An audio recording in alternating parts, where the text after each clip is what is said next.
I want to talk to you about the Thriving Kids Advisory Group. They held their first meeting this week, bringing experts together to formulate how best to support young children with developmental delays outside of the NDIS system.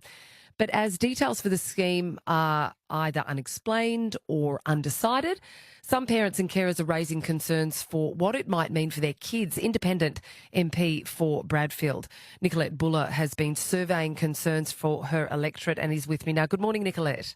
Good morning, Kath. Who was this survey open to, and what were the questions that were asked? Yes, well, we got inundated by emails and realised we needed to do a survey. So we had an online poll. It was open to anybody in our community.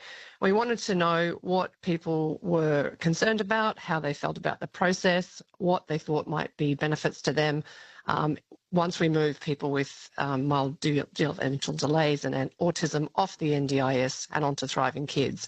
And we had around 100 respondents, and the findings were pretty clear. People were very concerned, deeply concerned, in fact, parents, educators and allied health professionals particularly, about the process. That was 75 or 73% of them felt they had not enough information and had concerns about how the government is taking about the Thriving Kids initiative. There are other findings as well, particularly around fears. I think a lot of people felt that there'd be less individualised supports and out-of-pocket expenses and gaps would increase, that they would lose their current entitlements. And only 4% of respondents said that they had no concerns. So this is something that is being deeply felt in our communities. They're concerned about, they're already dealing with just so many issues as it is with the current NDIS system and their roles in helping wrap around the beautiful people that they're caring for. And then they have this process dropped on them as well. So you've been seeking these responses before making a submission to the advisory group. Do you have a sense, given what you've received back so far, what your submission is going to look like, what you'll put to the advisory group? Yes, and I mentioned one of those one of the key ones of the 9 recommendations is about the process. There is this, I suppose, this motto that happens in the disability community: nothing about us without us. And I think that's been a bleedingly obvious thing that I've been hearing from people in the community, that the government has almost recklessly announced this new initiative. It's supposed to be standing up by July next year, just 9 months from now. And there are scant details about what that means. So it's creating confusion and concern. So a process just needs to be better and put the stakeholders it affects in the centre of the process. But some of the other recommendations are going to be choice and flexibility and control. People are concerned about that. Change, support and education in our systems. We have to integrate with mainstream services, and the importance of early intervention on foundational supports. There are also heard from some of those allied health workers about workforce capacity and training.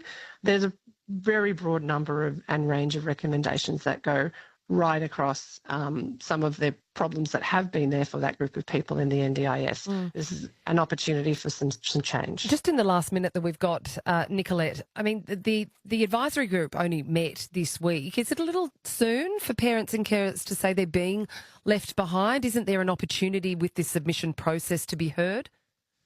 Right, so making a submission to an inquiry, yes, but it is open just for a few. I think it closes at the end of tomorrow, the parliamentary inquiry into this.